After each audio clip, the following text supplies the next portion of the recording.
কার বিচার করবে? বঙ্গবন্ধুর কন্যা, যিনি বাংলাদেশটাকে পাল্টে দিয়েছেন, বদলে দিয়েছেন।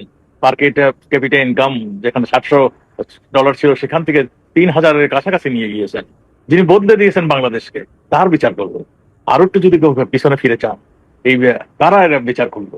আপনি এই যে মানে 5ই আগস্টের পরে যারা ক্ষমতায় বসলো, একটা মেটিকুলাস ডিজাইন, যেটা নাকি সরকার প্রধান আমেরিকা যেয়ে বললেন যে এটা এমনি এমনি হয়নি, এটা আমরা কয়েক বছর ধরে প্ল্যান করে মেটিকুলাস ডিজাইন করে আমরা এই জায়গায় মানে আন্দোলনটা করেছি।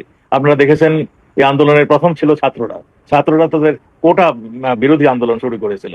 মাননীয় প্রধানমন্ত্রী বলছেন যে আমাদের কোটাই বাতিল করে দেওয়া হলো, কোনো কোটাই থাকবে না। আন্দোলন সেখানেই শেষ হয়ে যাওয়ার কথা ছিল, কিন্তু আন্দোলন শেষ হয়নি। কামাল মানুষ না, হনুমান। হনুমানও ওর চেয়ে সুন্দর। পাপ করলে চেহারার নূর আল্লাহ দূর করে দেয়। আরে ভাবা যায় একটা স্বরাষ্ট্রমন্ত্রীর কি অবস্থা, ক্ষমতা না থাকলে কেউ চলে না। কামাল তার প্রমাণ। ভারত এমন একটা দেশ যারা নিজের সুবিধা হলে যতই খারাপ হোক তাকে ভালো বলবে। আর হাসিনা এত ভালো করছে, একটা মানুষও তো জীবন দিল না হাসিনার জন্য। আর বড় বড় কথা চোদাস শালার ভাই শালারা।